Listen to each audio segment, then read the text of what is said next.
bienvenidos sean nuevamente.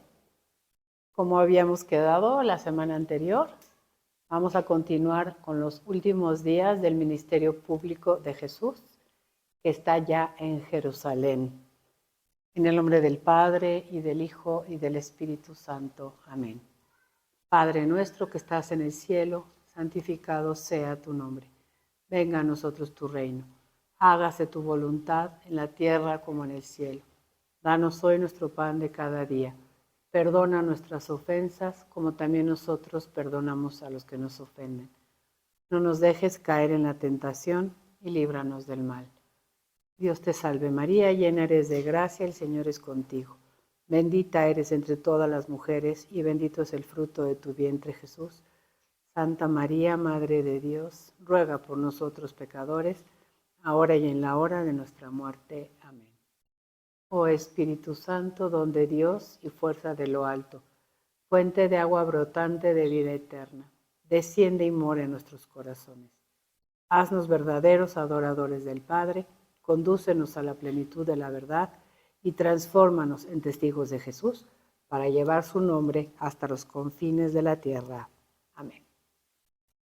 Bueno, después de haber visto la entrada mesiánica de Jesús en Jerusalén y la expulsión de los vendedores del templo, nos debe de ir quedando un poquito claro que el pueblo judío en masa, la gran cantidad de la gente recibe a Jesús con palmas. La gente aclama a Jesús como su Mesías. Vayámonos preguntando, ¿esta misma gente dentro de 4 o 5 días pedirá la muerte de Jesús? Ya descubriremos algún día quiénes eran los que pedían la muerte de Jesús. Pero no fue el pueblo en masa. El pueblo estaba contento con Jesús. Jesús les hablaba con misericordia. Jesús les enseñaba. Jesús salía a su encuentro. Jesús los sanaba. Los trataba como personas. Esta gente pediría la muerte de Jesús.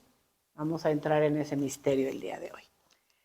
Vamos entonces a ver toda esta actividad que Jesús empezó a desplegar en los últimos días de su ministerio público. Vamos a tomar como base de nuestro estudio en las últimas clases el Evangelio de San Mateo. Vamos a abrir el Evangelio de San Mateo a partir del capítulo 12. Ahí vamos a estar ahora juntos. Es más, desde el capítulo 12. Tengan ahí su Biblia abierta por el momento. Vamos a leer la introducción de estos últimos días en la página 168 en nuestro libro. Dice así: los últimos días del ministerio de Jesús. Según los 4 evangelistas, después de la entrada triunfal en Jerusalén y la expulsión de los mercaderes del templo, Jesús desplegó una intensa actividad de enseñanza sobre su propia identidad. ¿Quién es Él? ¿Para qué estamos estudiando? Para saber quién es Él. Sobre su misión, mediante su muerte redentora y su resurrección. Y sobre otros importantes temas, como vamos a ir estudiando: la maldición a la higuera estéril, numerosas enseñanzas al pueblo y a sus discípulos, pero también fuertes controversias con los sumos sacerdotes. Vayan contando los grupos a los que Jesús se va a enfrentar: sumos sacerdotes, escribas, ancianos, fariseos, herodianos y saduceos, puras autoridades religiosas del judaísmo. Luego vamos a estudiar maldiciones a escribas y fariseos, una apóstrofe a Jerusalén. Apóstrofe quiere decir, es como una figura retórica que se utiliza si yo vengo dando un discurso, hago un alto y utilizo una apóstrofe para hacer como una denuncia contra una persona o un acontecimiento, pero como personificado. Entonces vamos a ver una apóstrofe a Jerusalén y después el discurso escatológico sobre la futura destrucción de Jerusalén, la venida del Hijo del Hombre y el fin del mundo. Y después las últimas parábolas de la vida de Jesús. No vamos a poder leer detenidamente todos los textos y explicarlos, pero sí los principales, ¿no? Pero lo que es muy importante es ver cuál es el tema, qué es lo que está enseñando aquí Jesús. Y detrás de Jesús, para nosotros, la palabra de Dios inspirada por el Espíritu Santo que nos quiere hacer recordar quién es Jesús y cómo Jesús, que vino a los suyos, no fue recibido. Y ojalá que eso nos deje a nosotros una enseñanza. Entonces vamos a empezar en el capítulo 21 de San Mateo, no en el 12, porque vámonos al capítulo 21, que ya son los últimos días del ministerio público de Jesús. Si ustedes abren su Biblia, ya en el capítulo 26 de San Mateo está la pasión y la resurrección del Señor. Entonces, del capítulo 21 al capítulo 25 va a ser el material de nuestro estudio en estas últimas clases. Capítulo 21, versículo 18. Dice así: la higuera estéril y seca. Pero luego tiene otro título: fe y oración. Ya el título nos va dando un tip. Vamos a hablar sobre la maldición a la higuera, un texto que a nadie le gusta, pero que Jesús aproveche ese episodio para darnos una pequeña catequesis sobre la fe y la oración. Versículo 18. Al amanecer, cuando volvía a la ciudad, sintió hambre. Al ver una higuera junto al camino, se acercó a ella, pero no encontró más que hojas. Entonces le dijo a la higuera: que nunca jamás brote fruto de ti. Y al momento se secó la higuera. Al verlo los discípulos se maravillaron y decían: ¿cómo es que ha quedado de repente seca la higuera? Y entonces Jesús, partiendo de ese acontecimiento, les da una catequesis sobre la fe y la oración. Os aseguro que si tenéis fe y no vaciláis, no solo haréis lo de la higuera, sino que incluso si decís a este monte, quítate y arrójate al mar, así sucederá. Y todo cuanto pidáis con fe en la oración, lo recibiréis. Entonces, como que vamos a analizar las dos partes. Primero, la higuera estéril. El tema que va a estar detrás de las parábolas que vamos a leer, de las discusiones que va a tener Jesús con los diferentes grupos y de las enseñanzas que va a dar estos últimos días, el tema que está detrás es este. Dios amó a Israel. Dios eligió a Israel para una misión. Israel debería de haber dado frutos, pero no los ha dado. Que quede seco. Ahora Dios se buscará otro pueblo. ¿Qué hay detrás de esto? Cuando los evangelistas escriben, ya saben que muchos judíos, principalmente encausados por las autoridades religiosas de su tiempo, han rechazado a Jesús. Y que muchos gentiles, en cambio, lo han aceptado, ¿no? Entonces es como presentar el rechazo del pueblo de Dios a su Mesías cuando ha entrado ya en la ciudad santa y el aceptamiento que ha tenido Jesús, la aceptación que ha tenido Jesús ahora que ha sido ofrecida su doctrina a los gentiles, ¿no? La higuera ha quedado seca, es como un signo de Jerusalén que tenía que haber dado fruto y no ha dado fruto. Pero esta higuera le sirve a Jesús para dar una catequesis sobre la oración hecha con fe. Y aquí sí quisiera hacer una aclaración. La oración hecha con fe, nosotros como que nos quedamos con el final del relato que dice: todo cuanto pidáis con fe en la oración lo recibiréis. Y entonces nosotros decimos: pues yo sí creo, yo sí le pido a Dios con fe y Él no me concede lo que yo le pido. Y a lo mejor no tenemos bien claro cuál es, nuestro concepto de fe y nuestro concepto de oración. Ya tocamos ese tema cuando hablamos del Sermón de la Montaña, cuando Jesús nos enseña cómo debe ser nuestra oración. Hecha con fe quiere decir confiando y entregándome totalmente a Dios y a su doctrina, y en una oración confiada y humilde como la de Jesús, en que se haga la voluntad del Padre. Esa es la fe y esa es la oración que nos quiere enseñar Jesús en esta parábola. Jesús era un hombre que caminaba en la fe. Vamos a ir a la epístola a los Hebreos. Hay un texto bien bonito que nos enseña cómo Jesús también fue un hombre que caminó en la fe. Ya habíamos leído algo de los Hebreos, en la que leíamos que Jesús fue un hombre como nosotros en todo, excepto en el pecado. Ahora vamos a leer el capítulo 12. Quiero leer el versículo 1 y 2 y nos dice así: por lo tanto, también nosotros, teniendo en torno nuestro tan grande nube de testigos, Sacudamos todo lastre y el pecado que nos asedia y corramos con constancia la carrera que se nos propone con los ojos fijos en Jesús, que inicia y lleva a la perfección la fe. Inicia y lleva a la perfección la fe. Jesús que caminaba también en la fe, pero esa fe que era entrega total a la voluntad de su Padre. Nos regresamos al Evangelio de San Mateo y nos vamos a ir ahora al versículo 28. Primero vamos a ver la parábola de los viñadores homicidas en el versículo 33. Me estoy saltando episodios porque no podemos leer todos. Estamos escogiendo algunos que sean como característicos de lo que pasó en este momento. Les recuerdo, este curso es una probadita nada más de lo que es el estudio bíblico. Ya si alguno de ustedes está interesado en profundizar, contáctenos y ya los remitimos a donde deban de estar, pero esto es una probadita nada más.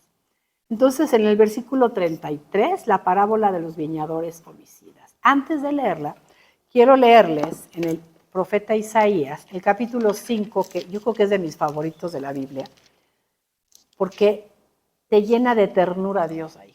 Cuando oyes hablar a Dios aquí dices, ay Señor, perdóname, perdóname. Este es el texto que está detrás de la parábola de Jesús, fíjense. Dice, voy a cantar a Isaías 5, es un poema. Voy a cantar a mi amigo la canción de su amor por su viña. Mi amigo tenía una viña en un fértil otero. La cavó y despedregó y la plantó de cepa exquisita. Edificó en medio una torre y excavó en ella un lagar. Y esperó que diese uvas, pero solo dio agraces. Agraces son las uvas podridas. Ahora pues, habitantes de Jerusalén y hombres de Judá, venid a juzgar entre mi viña y yo. Y por favor, subrayen este texto. ¿Qué más pudo hacerse por mi viña que no lo haya hecho yo? Dios como diciéndome, ¿qué más pude haber hecho por ti? Yo esperaba que dieras uvas. ¿Por qué ahora ha dado agraces? Pues ahora os haré saber lo que pienso hacer con mi viña. Pero lo que le va a hacer a la viña es porque la viña no dio fruto. Derribar su seto y que sirva de pasto, romper su cerca y que sea pisoteada. Haré de ella un erial donde nadie pode ni escarbe. Crecerá la zarza y el espino, y además prohibiré a las nubes que derramen lluvia sobre ella. Pues la viña del Señor de los ejércitos es la casa de Israel, y los hombres de Judá son su plantío exquisito. Esperaba de ellos justicia, pero brotó iniquidad. Esperaba de ellos honradez, pero se oyeron alaridos. Vamos a ver ahora cómo Jesús, con este tema de trasfondo, nos habla en el Evangelio de San Mateo, en la parábola de los viñadores homicidos. Dice así. Escuchad otra parábola. Había un propietario que plantó una viña, la rodeó de una cerca, cavó en ella un lagar y edificó una torre. La arrendó a unos labradores y se ausentó.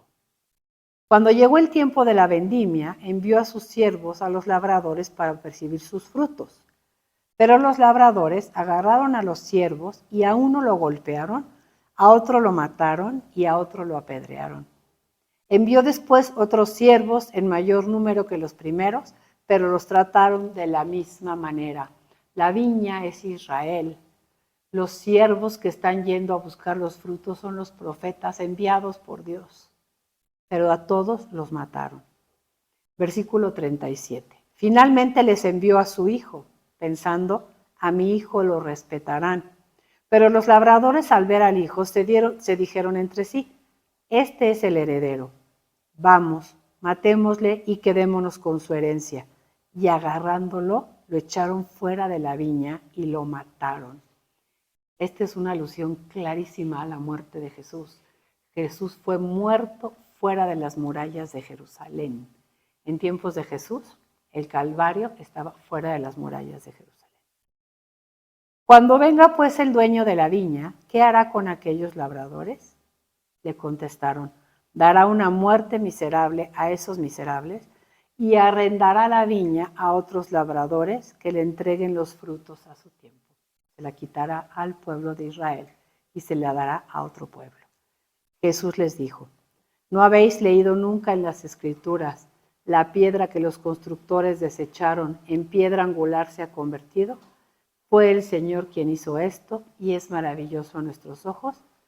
Por eso os digo que se os quitará el reino de Dios para dárselo a un pueblo que dé sus frutos. Y el que cayere sobre esta piedra se destrozará, y aquel sobre quien cayere quedará aplastado. Y oigan esta nota. Los sumos sacerdotes y los fariseos, al oír sus parábolas, comprendieron que estaba refiriéndose a ellos y trataron de detenerle, pero tuvieron miedo a la gente porque lo tenían por profeta. Entonces, ¿qué es lo que está enseñando Jesús? Es una parábola claramente dirigida a los sumos sacerdotes, a los fariseos, a los ancianos, a todos estos que formaban el Sanedrín, que eran los encargados de la autoridad en el judaísmo y que fueron los causantes de su muerte.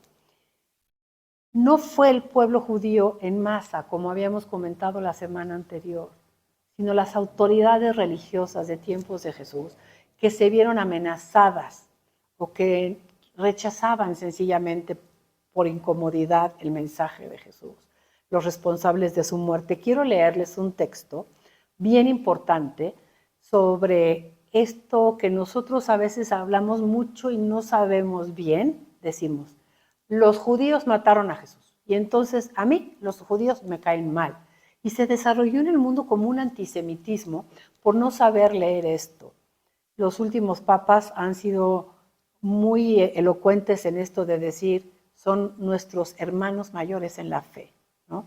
Pero fíjense lo que dice el Catecismo de la Iglesia Católica en el número 597. La Iglesia ha declarado en el Concilio Vaticano II, 1965, lo que se perpetró en su pasión no puede ser imputado indistintamente a todos los judíos que vivían entonces, ni a los judíos de hoy. No se ha de señalar a los judíos como reprobados por Dios y malditos, como si tal cosa se dedujera de la Sagrada Escritura. La Sagrada Escritura, ¿qué nos enseña? Los causantes de la muerte de Jesús fueron, uno, las autoridades religiosas de su tiempo, Judas, después entregado por los judíos a los romanos, Pilato, etc. Pero el catecismo un día va a ir más allá y va a decir, en realidad todos nosotros somos responsables de la muerte de Jesús porque todos morimos al pecado en la muerte de Jesús. Jesús entregó su vida por todos nosotros. Entonces todos somos responsables de la muerte de Jesús. Un texto fuerte. En ese mismo tono, vámonos ahora al versículo 28. Ahora sí, una parábola también poco conocida, pero es muy bonita.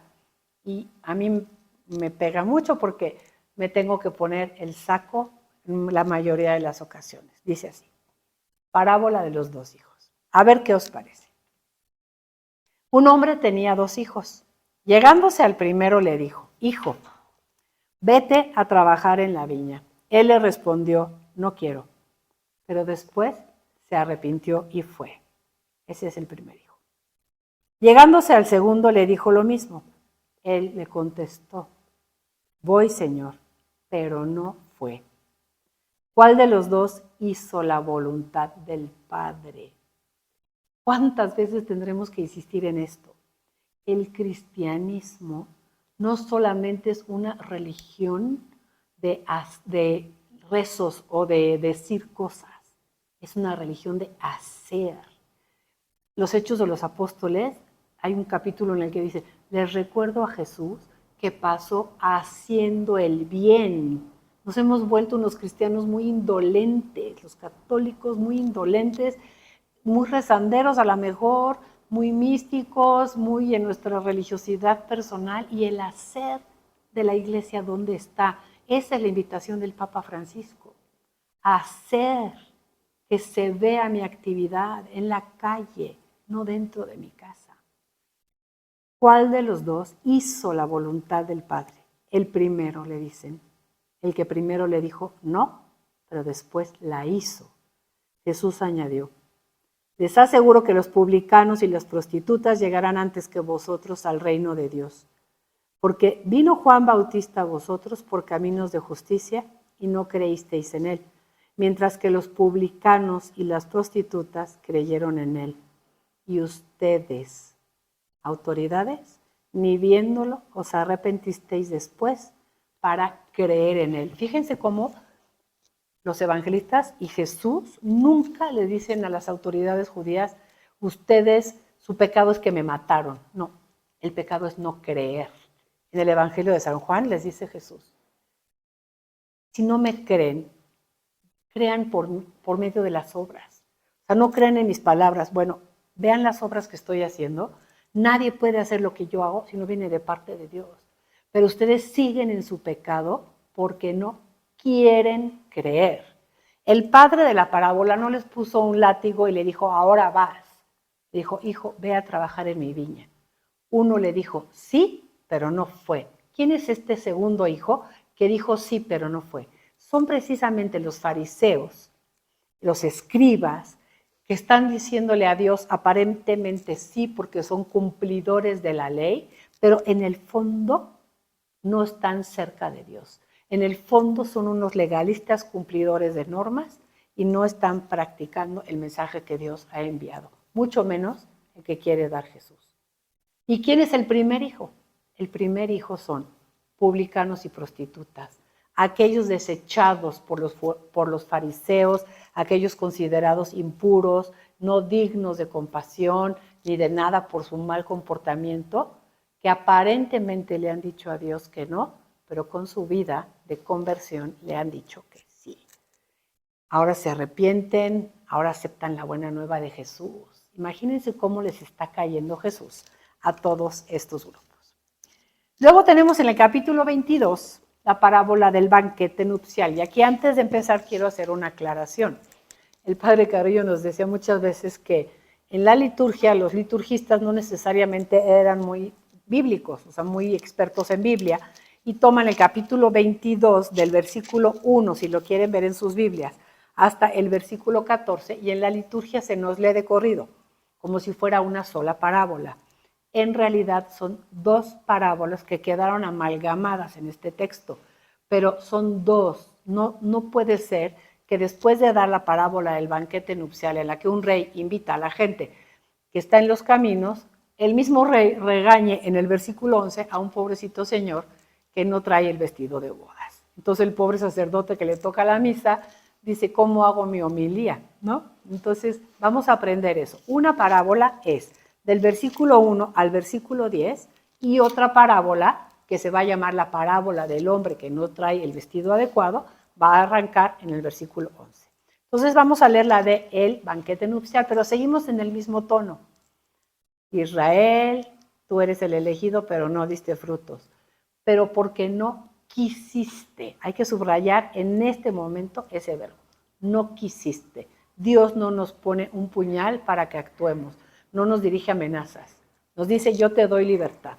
Si tú quieres, el libro del Eclesiástico dice, Dios te pone delante vida y muerte, alarga tu mano y toma lo que quieras, toma lo que quieras, es una decisión personal. Voy a leer capítulo 22. Tomó Jesús de nuevo la palabra y les habló en parábolas y les dijo, ¿a quiénes? Pues quienes habíamos quedado en el versículo 45, sumos sacerdotes y fariseos. Y ahora les dice otra parábola. El reino de los cielos es semejante a un rey que celebró el banquete de bodas de su hijo. Envió a sus siervos a llamar a los invitados a la boda. Y vean cómo dice el texto, pero ellos no quisieron ir.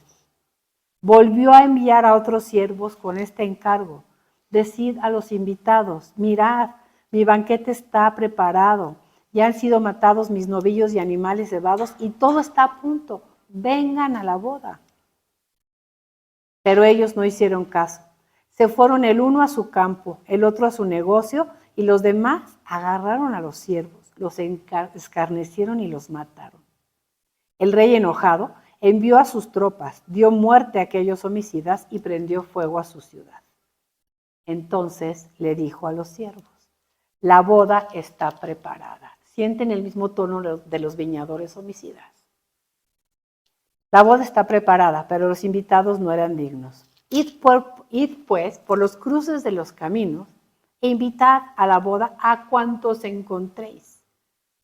¿Qué pasó? Los siervos salieron reunieron a todos los que encontraron en los caminos, malos y buenos, porque se acuerdan que, los fariseos dividían entre tú eres malo, tú eres impuro, yo soy bueno y puro.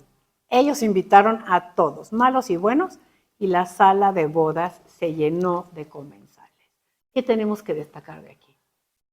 Eres invitado, eres elegido, tú decides si quieres ir o si no quieres ir. Les voy a leer ese texto de Eclesiástico porque me encanta. En el capítulo 15, en el versículo 15, dice así, desde el 14. Al principio el Señor creó al ser humano y lo dejó a su propio albedrío.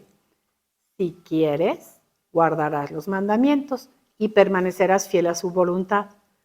Él te ha puesto delante fuego y agua. Alarga tu mano y toma lo que quieras. Ante el hombre está la vida y la muerte. A cada uno se le dará lo que prefiera. Estos invitados de la boda no quisieron ir. ¿Y qué pasa en el versículo 11?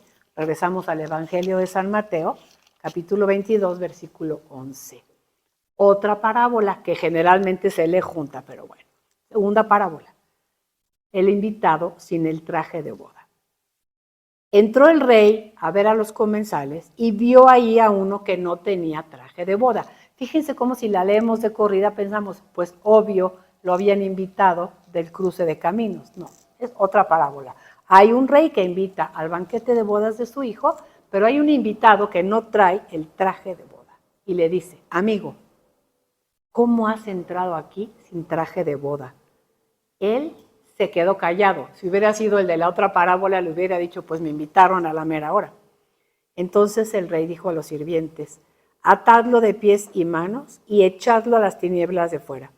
Ahí será el llanto y el rechinar de dientes, porque muchos son los llamados y pocos son los escogidos. Es decir, no traer el vestido quiere decir, no te estás presentando delante de Dios, que es el gran rey que nos invita al banquete de bodas de su Hijo Jesús, con su esposa la iglesia, con el vestido adecuado. Y el vestido adecuado son las obras buenas que Dios quiere que hagamos. Quisiera leerles en el profeta Isaías, vamos al capítulo 61, para que veamos cómo hay como un traje nupcial que hay que vestir, ¿no? 61:10. Dice así.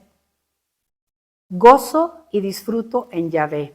Me alegro animoso en mi Dios, pues me ha puesto ropas de fiesta. Me ha envuelto en manto de victoria, como el novio que se pone una corona o como la novia que se orna con aderezos. También en el capítulo 3 del Apocalipsis se nos habla de las vestiduras que se ponen para un banquete nupcial. Vamos al capítulo 3 del Apocalipsis, leemos los versículos 4 y 5. Dice así. Tienes, no obstante, en Sardes, una ciudad, unos pocos que no han manchado sus vestidos. Ellos andarán conmigo vestidos de blanco porque lo merecen. El vencedor será así revestido de blancas vestiduras y no borraré su nombre del libro de la vida, sino que me declararé a su favor delante de mi Padre y de sus ángeles. Como que hay un vestido que vestir para los últimos tiempos, un vestido que es como de victoria. Vamos a quedarnos aquí y vamos a reflexionar de aquí a la próxima semana sobre esto. Fui amado, fui elegido para una misión. La pregunta es si soy fiel a esa misión o si soy como aquel hijo que le dice, sí Señor, pero no hago lo que Dios quiere. Nos encomendamos al Señor Jesucristo.